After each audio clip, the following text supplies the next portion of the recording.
Dampak kenaikan BPJS mencapai 100% yang diberlakukan untuk masyarakat umum dan pekerja yang memiliki upah di atas 8 juta rupiah.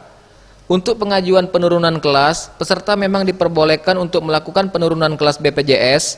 Hal ini dilakukan untuk menyesuaikan kemampuan bayar peserta dengan besaran iuran. Asisten Deputi Bidang SDM dan Komunikasi Publik BPJS Sumatera Selatan Babel dan Bengkulu, Didin Budi Cahyono mengatakan, persyaratan turun kelas yakni peserta harus aktif membayar iuran setiap bulannya tanpa adanya tunggakan minimal 1 tahun. Peserta yang melakukan perubahan kelas perawatan barunya berlaku pada bulan berikutnya. Untuk aturan sampai saat ini, untuk perubahan kelas itu diperkenankan bagi peserta yang sudah 1 tahun sebagai peserta.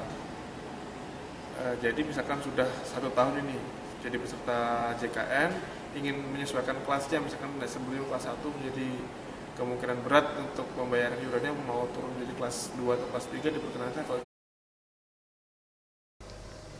Persyaratan perubahan kelas rawat dengan memberikan fotokopi kartu keluarga bagi peserta yang belum melakukan auto debit rekening tabungan dilengkapi dengan fotokopi buku tabungan.